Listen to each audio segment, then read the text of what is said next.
Sorry, I don't want to get married. Terrific. That makes two of us. Will you unzip me? Sure. He had the mustache, he had the charm, he had the swagger. Burt Reynolds wasn't just a movie star, he was the movie star. For over 2 decades, he ruled the silver screen, top box office charts, and lived the kind of life most people only see in movies. Fast cars, faster fame, and a smile that could sell out a theater. But behind that signature laugh, the blockbuster roles, and all that smooth talk, there was another story. A story about pain, about the ghosts of childhood, about a son left out of a will, and a father who finally quietly spoke through his absence. This is the story of Burt Reynolds, the legend, the man, the father. Before the glitz, the gossip, and the golden statuettes, there was a boy named Buddy. He wasn't born into Hollywood. He was born into movement, uncertainty, and discipline. Son of a military man turned small-town police chief, young Burt, then called Buddy, was raised in a world of order, expectations, and emotional restraint. His father, Burt Milo Reynolds Sr., ran a tight ship both at home and in the streets of Riviera Beach, Florida. He wasn't the kind of man to toss a football in the yard or say, "I love you" before bed. Hugs? Affection? Those were luxuries. Instead, there were sharp glances, discipline, and a deep silence that echoed louder than any praise. Still, Buddy fought for his father's attention. He chased glory on the football field, sprinting through defenses as an all-state fullback in high school, eventually landing a scholarship at Florida State University. He was fast, fierce, and focused until fate stepped in. Devastating knee injury followed by a horrific car crash at 19 shattered his football dream. In an instant, everything he thought he'd be disappeared. But just as one dream died, another quietly entered. In a junior college English class, a teacher named Watson B. Duncan handed him a new identity. Shakespeare replaced touchdowns. Applause replaced cheers from the bleachers. A standing ovation filled the space where his father's voice should have been. On that stage, Buddy found something football never gave him, a sense of self. And yet, the boy inside, the one still reaching for a nod from his father, never truly left. As his fame grew, so did the need to prove himself. Not to the world, but to the man who rarely looked his way. Because behind every scene Burt Reynolds ever stole, there was still that boy named Buddy, trying to be enough, trying to be seen, trying to be loved. Born on February 11th, 1936, as Burton Leon Reynolds Jr., he was a mix of cultures: Dutch, English, Scots-Irish, Scottish, and, he claimed, even Cherokee and Italian. For decades, Burt told the world he was born in Waycross, Georgia. But in 2015, he revealed the truth. Lansing, Michigan was his real birthplace. His father had been drafted into the military, and the family moved around often: Missouri, Michigan, and finally Florida. In Riviera Beach, Florida, his father became chief of police. Locals didn't call him Burt back then. They called him Buddy. The name fit. He was athletic, likable, and fearless. A lot like another Buddy, Marlon Brando, his later rival in looks and legacy. At Palm Beach High School, Buddy stood out as a football star. Fast, tough, and talented, he earned an All-State fullback title in 1953 and landed a scholarship to Florida State University. He dreamed of an NFL career, but life had other plans. After suffering a series of injuries and a devastating car crash that ruptured his spleen, football slipped through his fingers. That accident kept him away from school for nearly 2 years, but that loss led him down a different path, into a classroom and onto the stage. At Palm Beach Junior College, an English teacher named Watson B.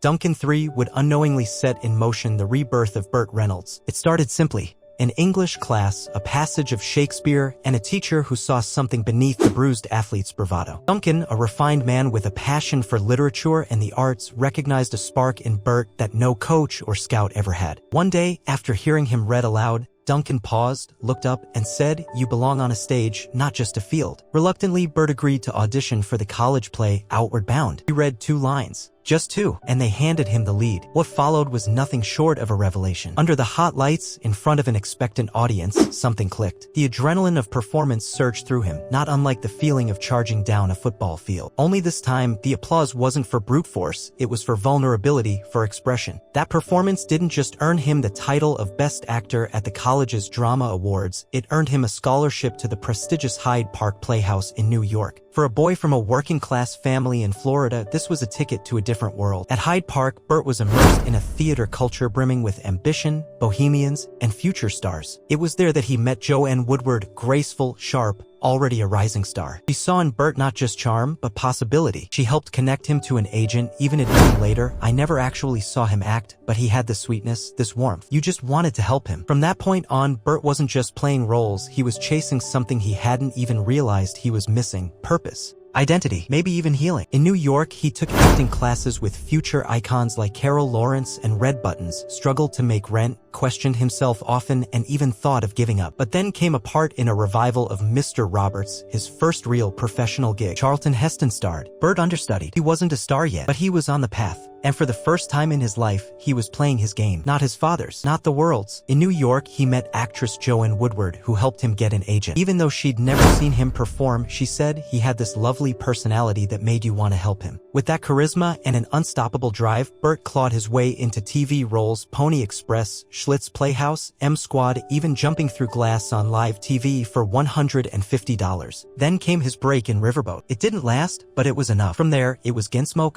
Hawk, Dan August, and then Deliverance. That 1972 film was a turning point. His raw, intense performance as Lewis Medlock put him on the map as a serious actor. Soon after, Smokey and the Bandit hit theaters and Hollywood had its new king. From 1978 to 1982, Burt Reynolds was the top movie star in the world. He was the face of action comedies and backwoods thrillers. White Lightning, The Longest Yard, The Cannonball Run, The End, Sharky's Machine.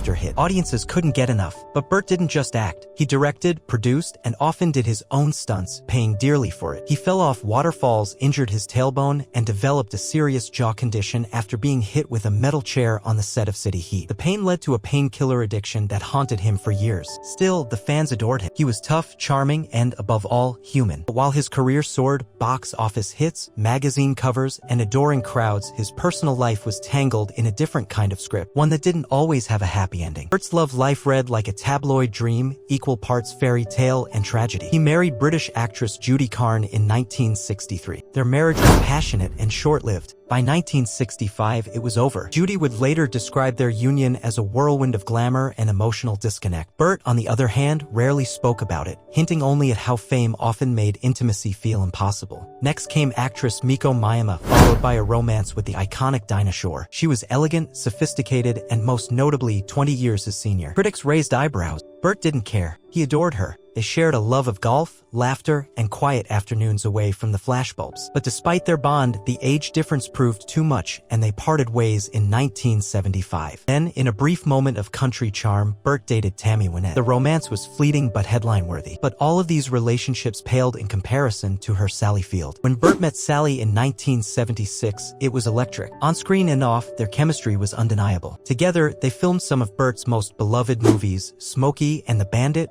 Hooper, The End, and together they captivated a nation. Their love story was far from picture perfect. Burt was larger than life, both in presence and in ego. Sally, despite her girl-next-door image, was fiercely independent. Their relationship was marked by fiery passion, but also emotional tug-of-wars. "He was the love of my life," Burt later confessed in 2016, decades after they parted. "I messed it up, I just couldn't handle it right." Sally, too, spoke openly years later about their complicated bond, how she loved him, but how being with him often meant disappearing into his shadow. Their story didn't end with wedding bells, but with wistful memory. Love that couldn't last, but also never truly died. In the story of Burt Reynolds, fame was fleeting, fortune was fragile, but Sally Field remained eternal. A name he carried with him even at the end. They were Hollywood's golden couple from 1976 to 1980. Even after they split, they stayed close until 1982. Decades later, Burt would call her the love of his life. In 1988, he married actress Lonnie Anderson. Together, they adopted a son, Quentin, but the marriage crumbled in the public eye. Bitter fights, lawsuits, and heartbreak followed. Still, Burt found love again, or thought he did, with cocktail waitress Pam Seals. That relationship ended in court battles, too. Through it all, Burt kept smiling for the cameras. But inside, he was unraveling. At his peak, Burt Reynolds was earning $10 million a year. But money, fame, doesn't last if you're not careful. He poured millions into failed restaurants like Easy's Diner and Ho Folks. He used personal money instead of corporate accounts, and when the businesses failed, he paid the price. $20 million gone. His divorce from Lonnie Anderson added to the financial strain: child support, alimony, and the loss of steady income after Evening Shade was canceled. CBS sued him. He owed millions. In 1996, he filed for bankruptcy. $11.2 million in debt, with only $6.65 million in assets. And then he lost the crown jewel, his beloved Burt Reynolds Ranch. The petting zoo, the filming location of Smokey and the Bandit, the memories, it all went. Sold, rezoned, gone. But the deepest wounds weren't financial. They were emotional. On the Jonathan Ross show, Burt opened up about the man who shaped him, the original Burt Reynolds, a police chief. Tough, cold, never once said, "I love you." I remember once, he said, "I'm proud of you." That was it. That was "I love you" in his way, Burt said, holding back tears. His father even threw him in jail once after a bar fight with drunk men. 3 days behind bars. That was his version of parenting, Burt recalled. And that's why Burt promised to be different with his own son. "My son Quentin, I kiss him, hug him, say, 'I love you' every day." Probably annoy the hell out of him, he laughed. "I will not let him grow up wondering." So when news broke in 2018 that Burt had left Quentin out of his will, the world gasped. But the truth wasn't scandal, it was strategy. When Burt passed away at 82 from a heart attack, the world mourned. But legal documents revealed something curious. His only son, Quentin now, was intentionally omitted from the will. People speculated. Was there bad blood? Did Burt disown him? The answer came from the documents themselves. "I have provided for him during my lifetime through my declaration of trust," the will stated. You see, Burt wasn't careless. He was careful. He set up a private trust to avoid probate court, lawsuits, or public scrutiny. The trust, established years earlier, ensured Quentin would be financially secure without media interference. His niece, Nancy Lee Brown Hess, was named executor, not Quentin. Not because Burt didn't trust him, but because he wanted to protect him. No conflicts of interest, no legal circus, just quiet support. By 2018, Quentin had built a career behind the scenes in Hollywood. Not a spotlight chaser, just like his father wanted. Today, his estimated net worth sits between $800,000 and $1 million thanks to the trust and his own career. In his later years, Burt battled illness. Back surgery, quintuple heart bypass, hypoglycemia, anxiety, but he never stopped working. In 1997, Boogie Nights earned him a Golden Globe and an Oscar nomination. In his final days, he was preparing for a comeback in Quentin Tarantino's Once Upon a Time in Hollywood. Sadly, he passed before filming began. On September 6, 2018, Burt died in Jupiter, Florida. Private services followed. Sally Field, the love of his life, attended. So did his son, his ex-wife, old teammates, and lifelong friends. His ashes were given to his niece. Years later, on his birthday, a bronze bust was placed at Hollywood Forever Cemetery. In 2020, Nancy Hess produced a documentary titled I'm Burt Reynolds. It was a fitting tribute not just to the star, but to the man. The boy named Buddy, the flawed father, the broken son, the unstoppable actor. Through highs and lows, Burt never stopped pushing, never stopped loving, never stopped being. Burt was leaving his son out of the will a betrayal? No, it was the most Burt Reynolds thing he could have done. Bold, quiet, and protective. He didn't need to write love in ink. He lived it in hugs, in kisses, in trusts, in silence. Burt Reynolds wasn't just Hollywood royalty. He was a survivor, a fighter, a father, a man with a heart full of contradictions. He could steal scenes with a wink and a grin, yet suffer in silence behind closed doors. He could soar to box office glory, yet fall from financial heights just as fast. He built an image of strength and swagger, but carried the bruises of a boy who never truly felt seen by his own father. And maybe that's why his final act, leaving his son out of the will, was so misunderstood. To the public, it looked like abandonment. To those who knew Burt, it was protection, a silent promise. By placing everything into a private trust, he gave Quentin something far more valuable than headlines or drama. Peace, privacy, purity. In a town known for chaos and courtroom battles, Burt made sure his son wouldn't be dragged through it. Because Burt had lived that chaos. The messy divorce, the lawsuits, the foreclosure of the ranch he loved, the slow unraveling of a life once too big to fail. And yet, through all of it, he kept fighting. Even near the end, with a broken body and fading health, he was still auditioning, still dreaming, still planning a comeback with Quentin Tarantino in Once Upon a Time in Hollywood, a role that, heartbreakingly, he never got to film. But what he did leave behind was just as powerful. A legacy not built on awards or wealth, but on resilience, on moments, on memories. His niece Nancy Hess captured it beautifully in her documentary, I Am Burt Reynolds. It wasn't a tribute to a star, it was a portrait of a man. Flawed, funny, fiercely loyal. A man who loved deeply, stumbled often, but never stopped moving forward. He gave us laughter, gave us grit, and in the end, he gave one last performance, a goodbye wrapped in love, not legacy. Let us know what you think. Did Burt make the right choice for Quentin? Was it quiet wisdom or misunderstood love? Leave a comment below, subscribe, and stay tuned for more true stories from Hollywood's most unforgettable legends. Because sometimes the biggest stories aren't the ones on screen. They're the ones lived between the lines.